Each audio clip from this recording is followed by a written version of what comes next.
Boa tarde, estamos ao vivo novamente, voltando às 20 lives da Nova Educação. Sexta-feira chegamos na 10ª live, então hoje estamos na nossa 11ª live. Oficialmente passamos da metade do caminho. Então a gente vai ter conteúdo pra caramba, né? Ainda tem uma longa jornada aí, né? Mas já chegamos aí na metade do caminho e vamos continuar falando e tendo temas ao longo dessa semana e da próxima semana. Então, a gente está aqui, né, de segunda a sexta-feira, começando pontualmente 5 da tarde. Se você não conseguiu ver 5 da tarde, veja depois, fica disponível por 24 horas e nossa, e no final da semana eu disponibilizo esse conteúdo lá no YouTube, tá? Então assim, já disponibilizei inclusive lá no meu canal do YouTube. Quem não tá no meu canal do YouTube, só entrar no link da bio e lá vai ter o link do canal do YouTube, onde eu já deixei as 9 lives, né? Teve uma live que acabou dando um problema e a gente não conseguiu subir, mas o restante da live estão todas lá. Então aproveita esse conteúdo aí que a gente está discutindo e traçando, se aprofundando ao longo dessas 20 lives, e agora a gente está na 11ª. O que acontece? Nessa estrutura que eu comecei a fazer essas lives, eu comecei a trazer um conjunto de temáticas, né, para a semana. Então assim, cada semana diferente eu queria trazer um certo conteúdo. Então, por exemplo, a primeira semana eu fui falar algo que não é exatamente o que eu posto aqui, ou que eu entro, me aprofundo aqui, mas eu vi que era uma forte necessidade, né, e é algo com que eu trabalho, então eu percebi uma oportunidade de ajudar as pessoas, que foi sobre o ensino à distância. Então tudo na primeira semana foi sobre o ensino à distância, e na verdade o que eu buscava fazer com as pessoas era mostrar um outro lado, uma oportunidade, que não bastava a gente replicar tudo aquilo que a gente já faz, vamos dizer assim, né, no mundo offline e trazer para o mundo online. O grande objetivo não era esse, né? Era realmente pensar, poxa, será que a gente precisa, né, estar passando por todas as situações dessa maneira? Será que a gente não pode aproveitar esse momento para trazer um novo significado para a educação? Então eu fui trazendo algumas estratégias, algumas coisas que eu já faço no meu dia a dia e talvez ajude o pessoal na jornada, tal. Na segunda semana, né, que foi a semana passada, eu falei sobre a rota da programação e da robótica. Então, assim, eu peguei cada dia da semana e falei sobre uma determinada ferramenta, né? Como você pode utilizar essa ferramenta em sala de aula e como você pode quais são os passos, né? Então eu peguei no começo de ferramentas mais simples até chegar no último dia, que foi na robótica. Então no primeiro dia a gente falou sobre o Code.org, né? Uma ferramenta gratuita que trabalha com linguagem de blocos, bem simples, intuitiva. No segundo dia a gente falou do Scratch, que também é uma linguagem de blocos, mas que é mais aberta, focada na criatividade. Então assim, é uma ferramenta extremamente poderosa. E o que a gente podia fazer no Scratch? No terceiro dia a gente falou sobre programação desplugada, ou seja, como você pode aprender computador sem sequer ter computador. Na quinta-feira a gente falou sobre robótica com sucata, né? Então o que a gente consegue fazer com simples elementos de sucata, mostrando aí que trabalhar com eletrônica você não precisa trabalhar com elementos de baixo custo. E na sexta-feira a gente juntou os dois mundos, né? Juntou o mundo da programação, juntou o mundo da eletrônica para falar sobre o mundo da robótica. Então assim, e aí com isso a gente falou sobre o Arduino, né? Que pelo menos na minha opinião é o melhor custo-benefício aí que a gente tem no mercado para trabalhar com as nossas crianças e tudo mais, e trabalhar essa questão de, vamos dizer assim, dar as ordens para que a eletrônica faça aquilo que a gente deseja. Então de certa forma é mais ou menos isso que eu dei um panorama inicial do que o Arduino é capaz de fazer. E assim, quem está acompanhando as lives, quem já me acompanha aqui há muito tempo, sabe que eu bato muito numa determinada tecla, que é a seguinte: não é sobre as ferramentas. As ferramentas não são o mais relevante. Então assim, acaba que a robótica, ela é, vamos dizer assim, ela é sexy. Como assim a robótica é sexy? Quando uma escola fala que tá com robótica, ela enche o peito assim, nós estamos com aulas de robótica, a gente é uma escola do futuro e nós somos muito bons. Só que isso não é o suficiente, né? Isso você pode até estar trabalhando coisas relacionadas a um certo diferencial, só que exige talvez um ponto que para mim prepara muito mais para o futuro do que você trabalhar com robótica em si. Quando você combina essas duas coisas, então você explode, você chega aí no nível abismal, um nível fantástico. E então assim, semana passada eu falei muito sobre ferramenta, né? Geralmente é o que o pessoal quer saber. Por onde eu começo a programar? Que ferramentas que já existem? Mas gente, o que eu vou falar essa semana não vai ser tão metodológico, não é tanto um como, é quase filosófico, mas é tão ou mais importante do que tudo que eu falei na semana passada. É tão importante que assim me faz refletir, né, numa determinada leitura que eu estava fazendo. Num determinado ele falava assim sobre um momento, né, e ali nos anos 2000. Então, principalmente no anos 2000, a gente estava muito pensando, né, sobre mudanças de era, fez repensar toda a jornada do homem ao longo da nossa história, né? E em um determinado momento, várias pessoas, cientistas, pessoas importantes estavam se questionando qual teria sido a maior invenção da história da humanidade. Então aqui, ó, não estou falando da maior invenção, por exemplo, do século XX, que já foi um ano revolucionário, mas a maior invenção da história da humanidade, ou então do último milênio. Olha só, o que aconteceu, por exemplo, de grandes invenções que a gente tem ali? A gente tem, por exemplo, a invenção da imprensa, né? Na imprensa tipográfica, as pessoas antes, para distribuir informação, elas precisavam escrever à mão, então isso diminuía, né? Isso prejudicava... Opa, virei aqui errado, peraí. Olha a bagunça que tá a casa. Vamos lá. Então vamos lá. A imprensa tipográfica conseguiu distribuir as informações de uma maneira muito mais rápida. Poxa, isso aí foi revolucionário, foi incrível e mudou completamente a forma como a sociedade vive. Tá, a gente pode falar sobre a revolução industrial, né? Poxa, máquina a vapor, a forma de transformar energia para automatizar processos, eletricidade, Poxa, aí chega no século XX, avião, eletrônica. Calma, Robson. Então, assim, a gente tem várias coisas que a gente pode pensar ali, né, da maior invenção da história da humanidade. E aí, como o Robson já está adiantando aí, o professor Mitchell Resnick, ele vai se fundamentar nessa história de maior invenção da história da humanidade. Ele vai dizer que a maior invenção da história da humanidade não foi a prensa tipográfica, não foi o avião, não foi nem a internet. Cara, a internet é ousado, né? E então ele fala, não, a maior invenção foi o jardim de infância. Aí você fala, cara, balela, pô, jardim de infância, por que o jardim de infância? E aí pra gente entender o jardim de infância, por que ele fundamenta que o jardim de infância é a maior invenção da história da humanidade, a gente tem que entender o contexto em que ele foi criado, tá? Então assim, o que a gente tinha, né? A gente tinha o seguinte, que as pessoas, quando a gente ia ensinar, né, as crianças ou adultos, o que eram as crianças? As crianças a gente não via, vamos dizer assim, de uma forma diferente dos adultos. As crianças são apenas mini adultos.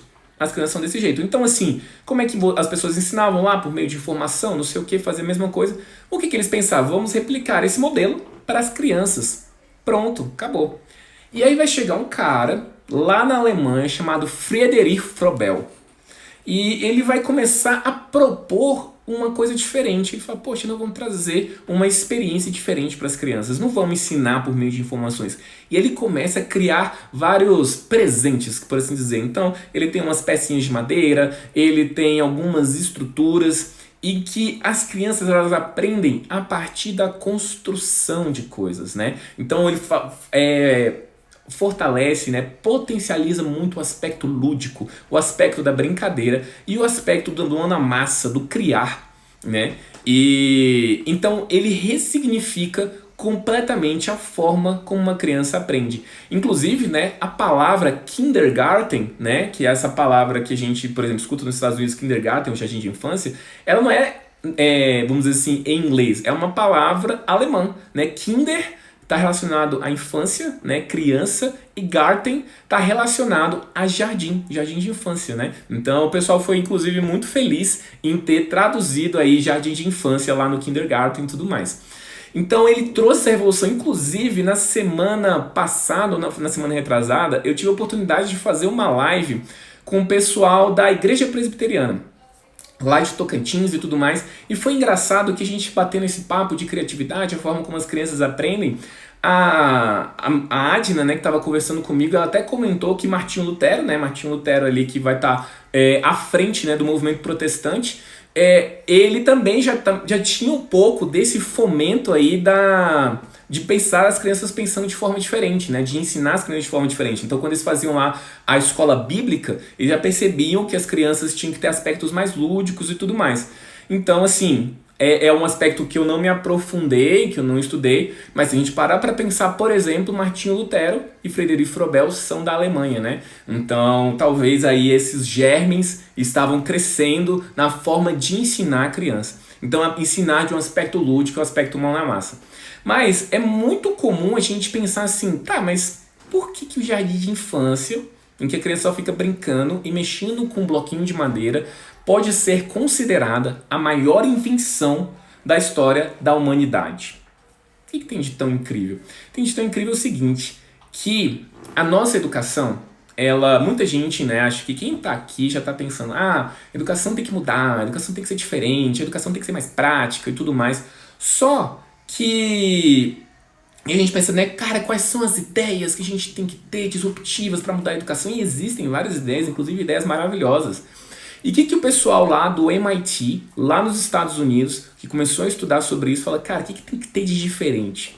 Né? A gente tem que, não precisa reinventar a educação. O jardim de infância já fomenta bem a criatividade. A criatividade é uma das grandes habilidades do futuro e eu já vou explicar por que a criatividade é uma das grandes habilidades. Na verdade, já resumindo, a criatividade ela se torna uma das habilidades mais importantes porque ela é uma habilidade essencial para a gente lidar com mudanças imprevisíveis. Agora tá fácil a gente falar de mudanças imprevisíveis, a gente está passando por uma mudança imprevisível agora, mas não é tão claro para cada um de nós o quanto a gente passa por mudanças, independente de Covid ou não. Né? Nem estou entrando no âmbito do Covid, vou entrar antes. Olha só, para e pensa na história da humanidade. Tá? Então, na história da humanidade mesmo, lá na origem do homem, o homem das cavernas. O homem das cavernas, ele estava lá no modo caçador-coletor, era o nômade, ele só caçava, ele só coletava e saía andando por ali para pegar alimentos e tudo mais. Então é assim que funcionava o homem, foi assim que aconteceu por centenas de milhares de anos. Em um determinado momento, acontece algum momento na sociedade que ele percebe que se ele fizer uma sistemática de colocar sementes embaixo da terra e fizer um tratamento certo, ele consegue ter uma previsibilidade maior de quando ele vai ter comida, né? E assim surge a agricultura, tá? Então assim surge a agricultura. Você fala, pô, a agricultura pra gente é normal e não tem nada de revolucionário. Mas se você para pra pensar que o homem vivia de uma forma imprevisível e que ele não tinha como ele conseguir o seu próprio alimento, quando ele consegue ter um controle maior sobre isso, muda completamente a nossa estrutura social, a forma não só como a gente se alimenta, mas como as nossas relações sociais acontecem. E aí começam a surgir cidades, e começam a surgir reinos, e começam a surgir várias outras coisas. E os homens vivem nessa estrutura por dezenas de milhares de anos. É uma revolução, a primeira revolução, a revolução agrícola. E a gente vive nessa jornada na maior parte do tempo, né? Então, dessa revolução, a maior parte do tempo, isso só vai mudar a forma como a gente produz as coisas, como a gente produz os nossos alimentos, como produz os nossos produtos, quando vai chegar ali mais ou menos no meados de 1700. E o que acontece no meados de 1700? A gente só tinha uma forma de transformação de energia. A gente comia, ou os animais comiam, e pegávamos a nossa energia corporal e transformávamos em alguma coisa. Por exemplo, eu precisava arar a terra. Então, a energia lá para fazer movimentar a enxada vinha da gente. Ou a gente conseguia colocar lá num boi e tudo mais para conseguir fazer aquele tratamento da terra. Então, era a única forma como a gente transformava energia, né? Como a gente transformava o movimento? Usando o nosso movimento ou o movimento dos animais. Ponto. E aí, depois, o pessoal vai testando um monte de coisa e descobre lá que se ele pegar a combustão e o vapor, não sei o que, eles conseguem gerar movimento. Então, a máquina a vapor, ela vem trazer uma revolução que é a Revolução Industrial. Por quê? Porque ele conseguiu trazer uma nova forma de você gerar energia, né? De você gerar movimento. Então é por isso que começou a trabalhar com as ferrovias, né? Você tem lá o vapor, não sei o que, você consegue ter um elemento que anda de X até 10 mais X. Então muda completamente a estrutura humana e começam a surgir as indústrias, a forma da sociedade fica completamente diferente, as relações de trabalho ficam completamente diferentes e a sociedade muda. E a gente passa por uma revolução chamada Revolução Industrial. Então, em 200 anos, a forma de produção, a forma de reprodução, a forma de tudo na nossa sociedade muda de uma forma drástica em 200, 300 anos. Então, isso já é algo muito acima, muito fora da nossa realidade. O que a gente vem passando nos últimos anos? Vamos falar aí de 20, 30 anos. Uma outra revolução. Porque tudo que gera valor pra gente está muito relacionado a coisas físicas. Então eram indústrias grandes, né, onde tinham lá aquelas chaminés, saindo poluição, e o pessoal fazendo um carro, fazendo móveis, fazendo um monte de coisa. Então a gente pensava no nosso sistema de produção dessa forma, né? E aí o ser humano ele começou a perceber que uma forma de você disseminar valor muito rápido, e provavelmente a internet ela foi muito forte nisso, é você disseminar conhecimento e informação. Então se a gente parar para pensar nas maiores empresas de hoje, né, Google, Facebook, enfim, todas as empresas elas estão mais relacionadas à informação, né? Não são coisas físicas, coisas palpáveis. Isso permitiu trazer uma escala para as pessoas de uma forma absurda. E a gente passa pela nossa terceira revolução, que é a revolução da informação. Muita coisa, muda completamente a nossa estrutura, isso nos últimos 30, 40, 50 anos, para ser assim mais conservador. E o que acontece? Pessoas que trabalham com o futurismo, com essas coisas, a gente está falando aqui de toda a era da humanidade, nós tivemos 3 grandes revoluções, tá? Agrícola, industrial e da informação. E eles dizem que nos próximos 30 anos nós vamos ter outras 3 revoluções que vão acontecer simultaneamente, que vão acontecer ao mesmo tempo. A revolução da nanotecnologia, da biotecnologia e da robótica e inteligência artificial, que vai acontecer simultaneamente. Já está acontecendo simultaneamente. Então, olha só o quanto que é insano isso. O quanto que é insano. A gente pensar que a nossa estrutura, a gente demorou a humanidade inteira para passar por 3 revoluções e as próximas 3 vão demorar 30 anos. Então, o que eu quero fundamentar agora é o seguinte: a gente está passando por mudanças nunca antes vistas na história da humanidade. Nunca antes vista. Então, a forma como a gente aprende, a forma como a gente se adapta a isso, muda também. E aí a gente pode especular. Qual vai ser a profissão do futuro? Vai ser o cientista de dados, vai ser internet das coisas, vai ser sei lá o quê. A gente pode ficar especulando e tentar adivinhar isso. Mas é cada vez mais difícil. É muito difícil. E aí, qual fica como uma habilidade-chave para você lidar com essas mudanças imprevisíveis? A criatividade. Então a criatividade ela não vai se tratar apenas de expressão artística, não vai se tratar apenas sobre isso, vai se tratar com uma habilidade de se transformar perante as mudanças imprevisíveis. Então a gente precisa de uma educação que fomente a criatividade. Só que vamos ver agora a história da educação. Por que a gente tem a educação da forma que a gente tem? Então, lá na Idade Média, a educação era muito prática. Então se você tinha lá o Leonardo da Vinci, né, provavelmente ele teve um mestre ali que ensinava ele marcenaria, ensinou ele sobre arte e tudo mais. Então era tudo muito mão na massa, era tudo muito prático, era tudo muito artesanal, né?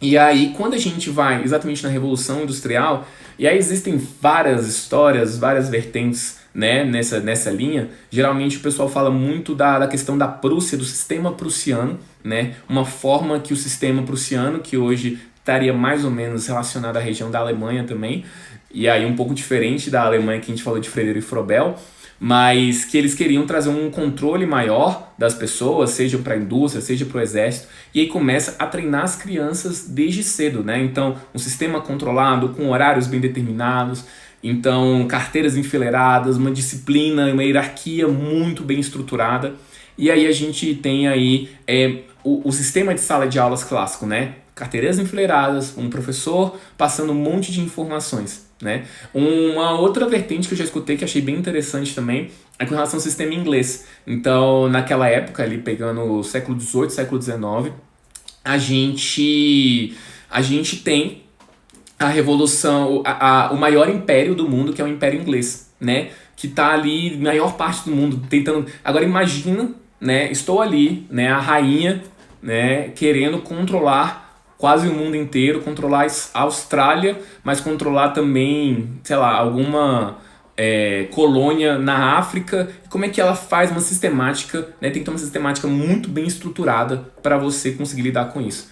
Então, o que eles veem como prioridade da educação é fazer com que as pessoas, independente do lugar que estejam, consigam ter o mesmo padrão, né? O seu padrão vai ser saber ler, escrever e fazer contas. Então toda essa estrutura, né, bem engessada, bem enrijecida da educação, por exemplo, o Império Inglês, ele conseguiu fazer uma estrutura muito bem amarrada, muito bem estruturada, que ficou tão difícil de mudar que a gente está há mais de 200 anos tentando mudar essa estrutura educacional. Então é mais ou menos por isso que as coisas são como elas são, tá?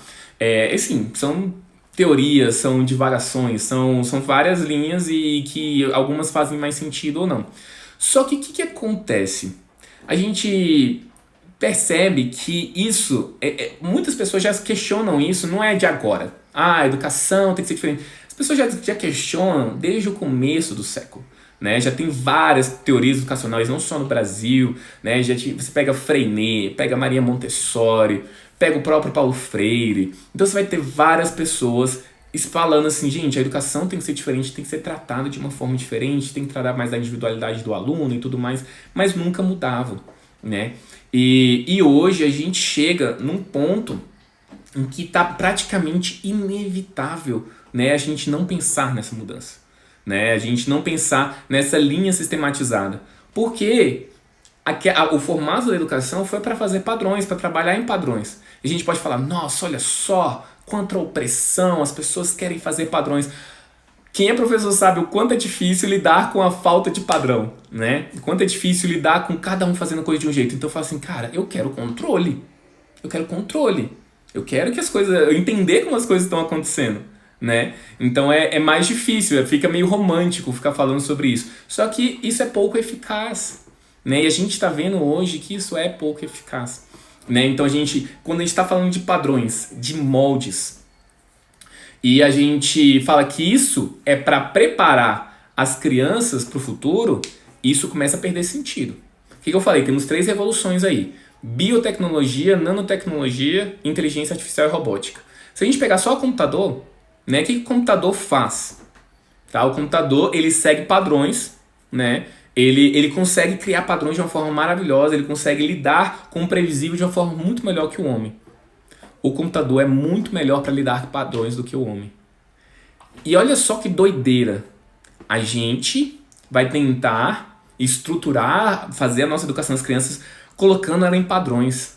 Sendo que, provavelmente, se ela for muito boa em seguir padrões, ela vai ser facilmente substituída por um computador. Olha que maldade. Que maldade com as crianças. Então, assim, chegou num ponto que não é mais uma questão ideológica, é uma questão profissional, é questão de tudo, né? Tudo se juntou pra gente perceber que o padrão não faz mais sentido. Antigamente era muito fácil, muito previsível a gente lidar com as coisas. Se a gente seguisse a formulinha, ó, você vai estudar, vai pra faculdade, vai pra não sei aonde, vai dar tudo certo. Isso era muito mais palpável. Se você seguisse esse rito, era muito mais tranquilo as coisas acontecerem. Acho que eu já contei aqui. Teve uma vez que eu estava viajando, encontrei uma senhora, se formou na década de 70 aqui na UNB. Formou num curso que eu nem lembro qual era, mas não era um curso bam, não. E aí, ela, só dela ter se formado, ela já tinha 3 empregos. Só porque ela tinha ensino superior. Então, assim, quando um pai de família, a maioria, né, dos nossos pais, não sei, acho que dá pra chutar isso, né, não teve uma educação formal, nem nada, e e percebe esse padrão de segurança maior para os seus filhos e fala, lógico que eu quero que meu filho invista em educação, que ele estude, que ele se gradue, de preferência faça mestrado, doutorado, tinha um currículo maravilhoso para conseguir entrar no mercado de trabalho, né? Só que não, isso não funciona mais perfeitamente. É só a gente ver quem está saindo da universidade agora. E não precisa ser só universidade particular, não, universidade federal. Eu formei numa universidade federal. Eu formei na UNB.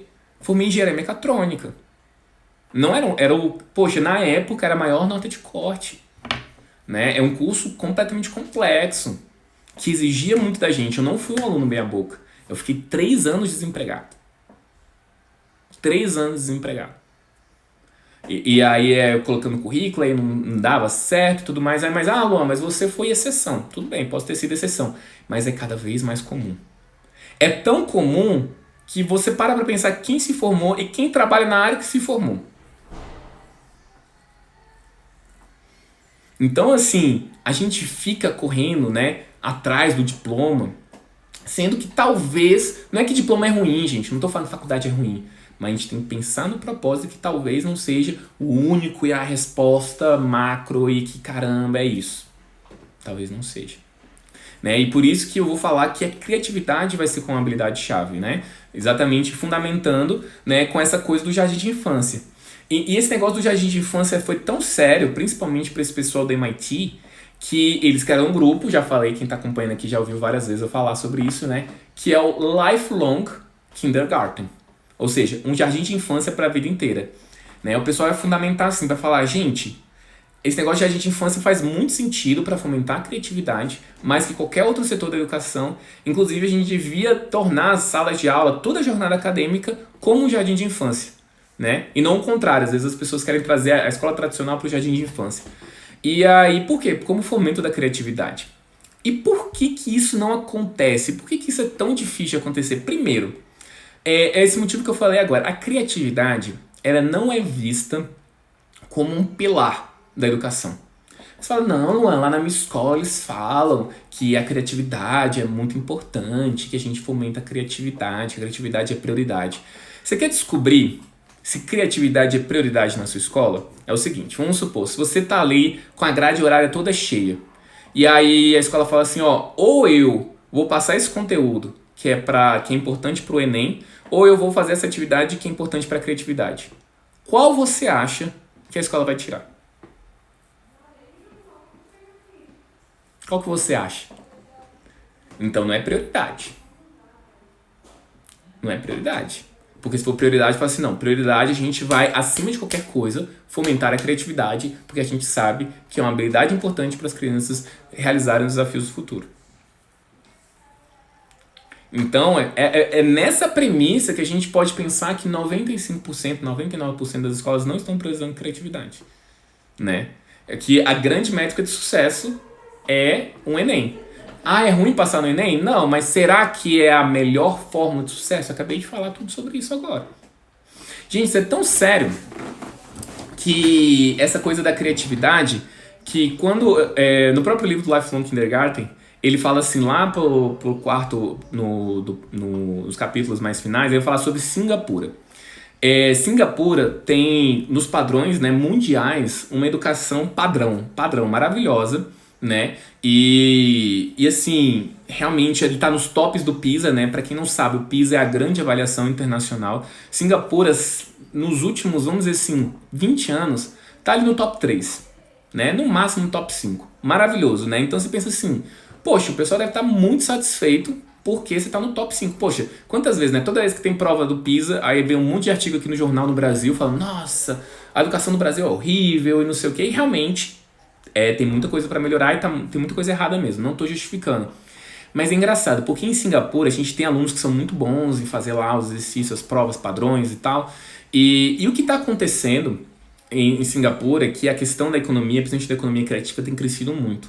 E quando esses meninos que são muito bons alunos chegam no mercado de trabalho, eles passam alguns perrengues. Como assim passam alguns perrengues? Eles são muito bons em fazer a tarefas bem determinadas e principalmente relacionadas à área deles. Mas quando é para falar de correr riscos, de inovação, de trabalhar com algo diferente com relação a isso, eles não são bons. Mesmo aqueles alunos que tiram notas altíssimas. Né? Então a gente percebe aí que a criatividade ela não tá assim sendo trabalhada, e esses meninos que foram muito bem preparados, muito bem estruturados, né, tirando notas altas, não estão conseguindo, né, tem muita dificuldade de se adaptar a esse novo mercado, né? E a gente está falando de uma educação de alto nível lá de Singapura e tudo mais. Então algumas coisas, e aí Singapura já está começando a rever os seus modelos educacionais e tal, já está vendo várias outras formas de mudança. Porque é isso, né? Para criar essas pessoas inovadoras e criar esse novo processo. Né? A Mari está falando, né, que a arte não é valorizada no meio educacional. Né? E a tendência, né, faz mais sentido a gente lidar com isso não só por a arte primeiro, né? A arte se trata da expressão pessoal do ser humano, que é essencial, mas também de fomenta a criatividade, né? Então ela vem como uma parte essencial, né, para exatamente tudo aquilo que a gente está fundamentando. Então a arte ela fica não fica para ali como um time B, né, como um time de escanteio. Ela pode ser muito bem estruturada para tudo, seja expressão pessoal, seja realmente a questão dessa questão da criatividade. Então assim, a criatividade ela não é pilar. Então isso não é um dos grandes motivos pelo qual ela é investido. Só que, para você pensar em estrutura do jardim de infância, você fala, Luan, legal, jardim de infância, muito bacana. A gente... Será que a gente consegue pegar essa estrutura e replicar para o resto da jornada escolar? E é só isso. Pega ali a estrutura do jardim de infância e replica, né, para toda a jornada. E não é bem assim, imagina. Você vai ficar brincando com massinha com o menino, vai brincar com um bloquinho de madeira com ele ao longo da jornada? Talvez, assim, você tem que criar, né, estruturas e dispositivos que desafiem eles, que desafiem esses meninos a continuar nessa jornada, né? Que continuem nessa estrutura. E aí mora o desafio, né? E você vai criando estruturas. Por isso, esse pessoal lá do MIT, lá do Lifelong Kindergarten, o que eles fazem? Eles começam a falar de programação, começam a falar de robótica, começam a falar até de marcenaria, começam a falar de outras estruturas. Mas não por causa da programação e robótica em si, mas principalmente para fomentar a criatividade. Então, quando você vê um Scratch, falei lá na live do Scratch, o objetivo não é, o aluno programou, ele sabe lá fazer o if else e tal. Não é isso, é, cara, como ele consegue se expressar através da programação para fomentar a sua criatividade. Quanto mais diversidade, melhor, né? Porque a gente está fomentando a criatividade. Inclusive, né, lembrando que paralela a essas lives, né, tá acontecendo o Learning Creative Learning. Um curso online, exatamente lá do MIT, que está falando sobre essas coisas da aprendizagem criativa. Totalmente gratuito, então vale muito a pena ver sobre isso lá, beleza? Então é isso, tá? Aí tá, e o que acontece nessa jornada, né? Existe uma coisa que é muito interessante chamada espiral da aprendizagem criativa que acontece lá no jardim de infância e que pode ser o nosso objetivo com relação a toda a jornada escolar, que é o quê? Quando a criança tá lá brincando no jardim de infância, brincando com um bloquinho de madeira, brincando com tinta e várias coisas, o que tá acontecendo? Ela tá brincando e tá aprendendo sobre estruturas, né? Ela tá montando o Lego. Ela entende lá que ela tem que deixar a base mais bem estruturada para chegar até o topo. Ela pode criar uma história, né? Ali na brincadeira ali com a tinta, ela descobre que o amarelo misturado com o azul vira o verde. E ela passa por uma espiral da aprendizagem criativa. Como é que é isso? Né? A primeira coisa que acontece na jornada é imaginar. Então ela imagina, eu quero construir o maior castelo de todos. Beleza, então eu quero construir um castelo. Então ela imaginou. Aí ela vai criar, né? Então ela vai começar a estruturar, aí vai tentar fazer alto, só que se ela perceber se fizer muito fininho ele cai, ela vai testar de novo e tal, então ela começa a criar. Beleza. Então imaginou, criou. Depois ela vai brincar. Né? Ela vai criar uma história lá do castelo e que vivia um príncipe, uma princesa e tinha um rei, a rainha, e aí tinha o pessoal que queria invadir, blá blá blá e tal. Brincar. Legal, então ela explorou aquele processo. Brincar. Depois ela vai compartilhar. Né? Vai compartilhar, vai chamar um amigo, vai chamar a tia, vai chamar a professora, vai compartilhar essa informação. Depois ela vai refletir, né? Ela vai refletir porque os coleguinhas vão falar alguma coisa, né? Olha só, ficou legal, não ficou legal, precisava ser assim, assim, assado, ela vai refletir. E depois ela vai imaginar de novo. E é interessante que isso se chama espiral da aprendizagem criativa, não é ciclo da aprendizagem criativa, não é círculo da aprendizagem criativa, é uma espiral. Se a gente lembra de uma estrutura de espiral, a espiral vai crescendo. E depois que ela reflete, ela imagina de novo. E esse imaginar de novo é completamente diferente do primeiro imaginar. Né? Ela criou o repertório, ela criou uma estrutura e ela está crescendo na jornada. E isso, por isso que é uma espiral da aprendizagem criativa. E isso acontece não só com a criança, mas em qualquer jornada criativa que a gente esteja. Por exemplo, uma pessoa está desenvolvendo um aplicativo, tá bom? Vamos pensar ali uma estrutura que está criando um aplicativo. A primeira coisa que ela vai imaginar, eu quero criar um aplicativo de controle de finanças. Então ele imaginou. Ele está imaginando o que ele vai fazer. Um aplicativo e tal. O que ele vai fazer? Depois vai criar. Aí ele vai desenvolver lá o código e tal, vai criar esse aplicativo lá e tudo mais. Depois ele vai brincar. O que é o brincar? Não é só criar uma historinha e tudo mais, mas ele vai testar os processos. Ele vai ali entender melhor sobre como é que está ali aquela jornada dele. Ele vai brincar. Depois ele vai compartilhar, né? Vai jogar numa App Store, vai jogar numa Play Store, vai jogar para as pessoas e vai compartilhar. Gente, olha só, baixa meu aplicativo aí, vê o que vocês acham e tudo mais. Depois, o que vai acontecer? Ele vai refletir, né? As pessoas vão dar feedback. Olha, esse aqui não funciona, esse aqui é legal. Ele mesmo vai vendo que teve coisas que ele não fez legal, ou que ele fez bem, e que precisa refletir sobre esse processo. E depois disso, ele vai imaginar de novo, ou seja, ele vai imaginar uma nova versão. Quantas vezes a gente não vê um aplicativo, aí tem a versão 2.0, tem a versão 3.0, 4.0. Então, assim, o nosso processo é esse, né? A gente está passando por uma espiral de aprendizagem criativa. Por isso que a gente está falando muito nesse lifelong kindergarten, ou seja, de trazer um jardim de infância para a vida toda, tá? E é isso que a gente tem que trazer essas novas experiências. O que eu vou até... A gente já tá...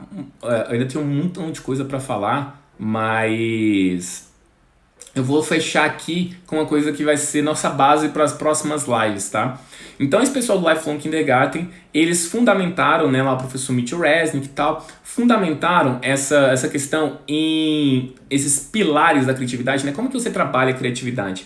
Até porque, gente, o ensinar criatividade está mais relacionado. Não dá para ensinar que nem você ensina matemática ou você vai ensinar marcenaria. Você vai criar, você vai criar um ambiente, estruturar um ambiente. Então, olha só, isso é até poético, né? Se você pensa num jardim de infância, você pensa num jardim. Como é que um jardim ele é concebido? Você vai plantar lá a semente de um girassol. Não sei nem se esse girassol tem semente. Tá lá, você plantou um girassol. Você não consegue forçar esse girassol a crescer. Você não consegue fazer a planta crescer, você não consegue puxar ela, não consegue fazer nada. Como é que você faz para uma planta crescer mais rápido ou mais devagar? Primeiro tem o processo dela e depois você pode melhorar o ambiente. Então você vai deixar um adubo melhor, você vai regar no tempo certo, você vai deixar a planta no sol, então você está deixando um ambiente externo para que floresça. E a criatividade é a mesma coisa. Né? Geralmente a gente não fala em ensinar criatividade, a gente fala em nutrir criatividade, porque nós somos criativos, né? Até respondendo a pergunta do Jefferson, né? Poxa, como é que a gente aflora a criatividade dos mais velhos? A gente nasce criativo, na verdade a gente nasce imaginativo, ou seja, tudo que a gente faz está relacionado a imagens, né? A gente imagina estruturas que não existem. Se eu quiser pensar agora, existe um unicórnio colorido que está andando no arco-íris e não sei o que. Esse unicórnio ele não existe, esse arco-íris ele não existe, mas todo mundo conseguiu criar uma imagem de como esse unicórnio está andando no arco-íris. Então a gente tem imaginação. E a criatividade é imaginação aplicada. Só que a gente é curioso, a gente é imaginativo, só que isso acaba sendo tolhido ao longo da nossa jornada por tudo que a gente falou, né? Por forçar a gente a entrar no padrão. Então é como o Murilo Gun fala, né? Murilo Gun, professor de criatividade, fala assim: eles passam boa parte da nossa jornada colocando a gente dentro de uma caixa e depois eles querem que, quando a gente entra no mercado de trabalho, que a gente pense fora da caixa, né? Então é mais isso, né? É desbloquear para voltar esse âmbito criativo, né? Esse âmbito investigativo que a criança já tem naturalmente e a gente tem que ir fomentando, né? Não basta só deixar a criança sozinha, né? A gente vai falar sobre isso ao longo dos próximos dias da semana, mas você pode fomentar e nutrir a aprendizagem criativa. E ela vai estar pautada em quatro P's da aprendizagem criativa, tá? O pessoal lá do MIT, Lifelong Kindergarten, vai falar assim, ó, a gente fundamenta os P's em 4 P's, que seria projetos, paixão, pares e play, pensar brincando. O que é isso? Primeira coisa, projetos. Né? Para você fomentar a criatividade, você vai estar... faz muito mais sentido você criar algo, né? Você criar alguma coisa. Então a nossa educação clássica ela acaba sendo muito abstrata. Você tá lá resolvendo exercícios, você tá lá... tipo assim... você tá pegando um conhecimento, mas você não tá aplicando, você não tá criando algo. E o projeto é relacionado a isso. Seja você criar um projeto de robótica, seja você criar uma poesia ou uma teoria do universo. Então, projeto está relacionado a criar alguma coisa. Projetos, então, primeiro P. O segundo é paixão. Paixão é maravilhoso, mas o que é o paixão e por que é tão importante? Paixão é o seguinte, a gente, e aí você pode falar de criança, mas a gente pode falar de adultos também, a gente persiste por mais tempo com aquilo que é do nosso interesse. A gente persiste por mais tempo. Eu vejo isso lá no meu, no meu curso de Arduino. Eu vejo as pessoas lá fazendo os projetos, tem gente que tá penando e tudo mais, mas ela se diverte no processo, né? Ela tem interesse em fazer aquilo acontecer.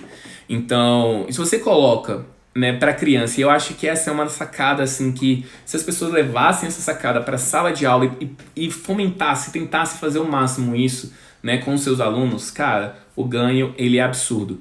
Você focar no interesse do aluno, né? Se você focar no interesse do aluno, a chance dele persistir é muito maior. Marlene Stein estava aí. Marlene tem uma história fantástica sobre isso, né? Depois ela, se eu estiver falando alguma bobeira, ela me corrige. Mas Marlene dá aula numa escola pública lá no Rio Grande do Sul. Tem uns alunos super difíceis lá, tinha uns alunos assim meio mais complicados, e aí falava para criar as coisas, eles não queriam criar e tudo mais, são alunos mais difíceis, só que são alunos do Sul e eu acho, se eu não me engano, eram alunos gremistas. E aí esses alunos, ela fala assim, não, então vamos criar a Arena do Grêmio. Rapaz, esses meninos se empenharam tanto para fazer essa Arena do Grêmio, e aí e alunos que não eram no padrão de fazer e executar atividades. Né? Então, por quê? Pegou o interesse deles. O interesse deles é futebol, o interesse deles é o Grêmio. Falei certo, né, Marlene? Então é um exemplo simples. Não é, nossa, eu tenho que pensar, não sei o que. Gente, escuta o aluno. Escuta, tenta escutar de verdade. Pô, o que esse menino quer? O que ele tá ansiando? Né? A criança adora falar, cara, se você parar um pouquinho pra ver, você consegue fazer isso. Então, paixão, né? Com paixão, você aumenta a diversidade, né? Poxa, então, ó, a Mari, por exemplo, tá falando várias vezes, né? Buscar referência, construir repertório. Então, você diversifica, né? Porque eu gosto de coisas diferentes das outras pessoas, né? Beleza, paixão. Pares. Por que pares? De novo, vamos falar de repertório. Eu tenho uma estrutura da minha vida, eu tenho uma jornada na minha vida. Eu tenho coisas que eu já vi, coisas que eu já construí. Se eu pegar outra pessoa, aqui ó, o Jefferson que tá falando aqui, o Jefferson teve uma vida, teve uma outra história, um monte de coisa. O Jefferson tem um repertório diferente do meu. Então, quando eu juntar com o Jefferson, nós dois vamos ter um repertório muito maior e vamos poder criar muito mais coisa. Então é isso. Quando a gente está trabalhando em pares, a gente consegue fomentar o processo colaborativo. E se eu estou falando de criatividade, criar coisas novas, com mais pessoas eu tenho mais repertório e eu tenho mais processo de colaboração. Então pares é um processo importantíssimo para falar sobre isso. O quarto P, que é o play, né? Lá do inglês, do play, a gente tentou traduzir aqui como pensar brincando. Esse é bem difícil de traduzir, porque o play significa um monte de coisa lá no inglês. O play significa play the piano, que é tocar piano, play with the odds, que é tipo jogar, brincar. Mas o play, quando ele é estruturado pelo pessoal lá do MIT, é principalmente com a relação a testar processos, a experimentar. Então, talvez, já ouvi uma tradução bacana que é exploração lúdica, né? E aí falta um pouco disso, né? Do explorar, do tentar ver as coisas de uma forma diferente. Então, será que as coisas precisam ser dessa forma? Será que essa ferramenta precisa ser feita de tal jeito? E se eu misturar isso aqui com isso aqui? Então, brincar está muito relacionado a isso, né? A experimentar, testar hipóteses. Gente, quem que experimenta e testa hipóteses? Não é criança só brincando, é cientista. É cientista que faz isso, né? E é assim que eles descobrem as coisas. Porque quando a gente vai lá, né, ver um paper, né? Um paper de Oxford, da USP, de qualquer lugar, aí você vê lá, resumo, né? Você vê a ideia, a estruturação, a análise biográfica, aí você fala, caramba, né? Uma folhinha ali. Aí você pergunta pra pessoa, quanto tempo que ela demorou pra fazer aquilo ali? 1 ano. Mas na vida, não aconteceu linearzinho. Ela, poxa, eu vou testar isso aqui, aí deu certo, eu consegui esses dados. Não, ela testou, aí deu errado. Aí ela testou outra coisa, aí deu errado. Aí ela pensou, não, mas isso aqui deu um pouco certo, e se eu testar assim? E ela foi testando várias coisas. E aí, quando a gente vai lá numa conferência, a gente já vê um artigo bonitinho. E a gente fala, nossa, só dá certo pra fulano porque ele é um gênio. Mas, cara, não é que ele é um gênio. Ele testou, ele fez um processo e depois compilou a ideia e estruturou. Então, esse é a importância do play.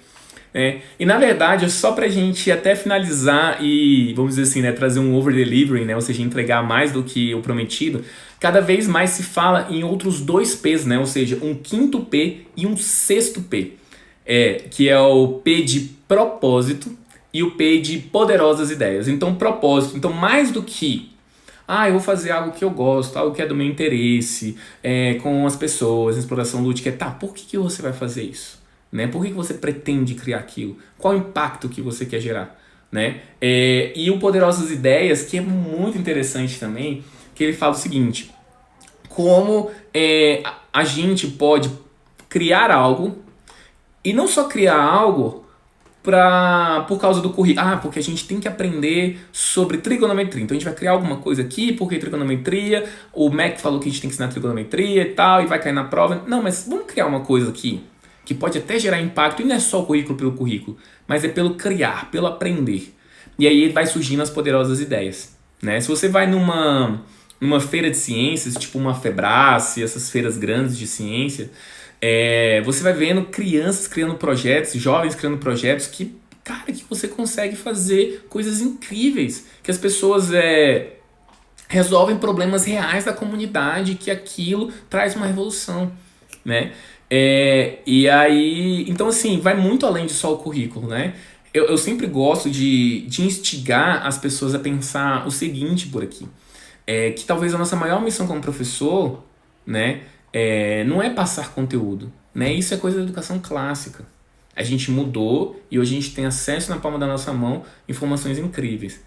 Mas a gente tem que ensinar o que esses meninos vão criar com esse conjunto de informações e inspirar. De forma que eles sejam apaixonados por criar e fazer coisas diferentes e de impactar a sociedade de forma diferente. E para isso a gente precisa de toda essa estrutura. Entendeu? Então, é mais ou menos isso. Se alguém tiver alguma pergunta, falar algumas coisas, desculpa, gente. Eu sei que vocês perguntaram várias coisas e algumas eu não consegui acompanhar, mas é porque senão eu ia perder o conteúdo aqui, tá? Então, gente, é o seguinte, falei, essa semana é sobre a habilidade que vai instigar as crianças lidarem com situações imprevisíveis. É sobre a criatividade que eu estou falando, né? Estava falando o tempo todo.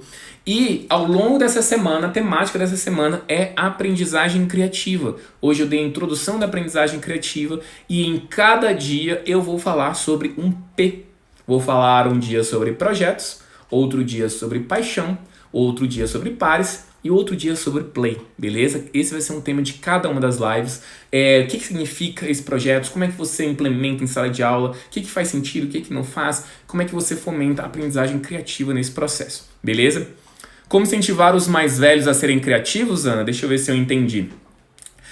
Eu vou dar uma dica que nem é uma dica daqui, mas, cara, gente, é porque é meio que a segunda pergunta que vem com relação a isso.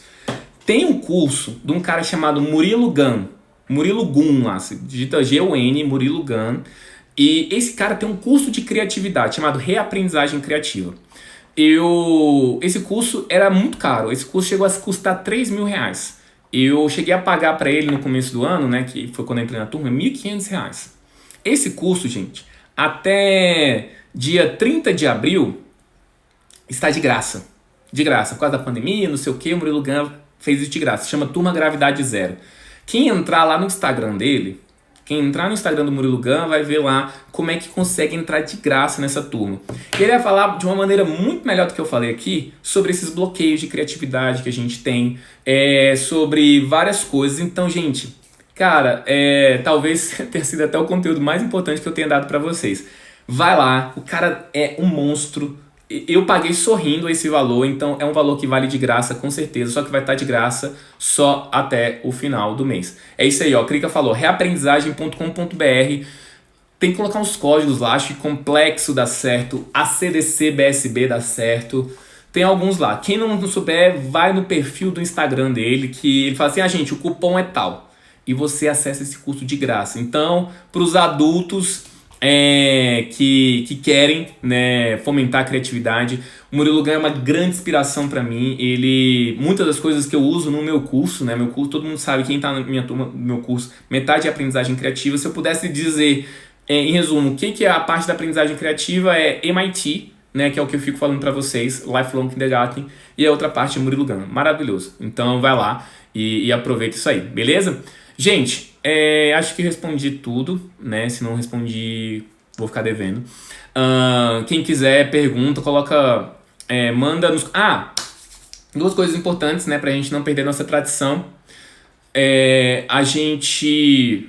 Só responder a Júnia aqui rapidão. O nome do curso é esse que a Krika acabou de falar, viu? Pode entrar naquele site que a Krika falou, reaprendizagem.com.br, tá bom? Então é o seguinte, duas coisas. Vou deixar a fotinha clássica do Luan lá com cara de pastel lá no Instagram, beleza? E vocês vão dizer qual foi o meu aprendizado de hoje. Hoje a gente extrapolou, né? Geralmente uns 40 minutos, a gente quase fechou a hora aqui nesse bate-papo. Então vocês colocam lá qual foi o seu maior aprendizado. É legal, tem umas vezes que o pessoal responde um monte de coisa, é muito bacana. Pra mim é bom pra saber o que de informação que tá impactando vocês, beleza? Segunda coisa, vou sair daqui. Vou deixar vou lá pro grupo do Telegram, vou fazer o pequeno resumo da live. Vou até deixar os links lá do curso do Murilo. Então quem quiser acessar o meu Telegram, só entrar na minha bio, entrar lá naquele linkzinho lá e acessar o grupo do Telegram. Gente, gratuito, eu compartilho um monte de informação lá e então é bacana, beleza? Robson tá perguntando se vai ter disponível as lives dessa semana. Robson, eu tô trabalhando na seguinte estrutura. Eu tento salvar as lives, 90% das vezes dá certo, teve uma vez que não deu certo, então eu tento salvar. Só que eu vou deixar disponível ou no final da semana, ou só depois que acabar as 20 lives. Então, pra gente até ir batendo esse papo e tal. Mas por enquanto as lives vou deixar disponível, mas vou deixar disponível só depois. Aí eu informo sempre no Telegram, não sei se você tá já no Telegram.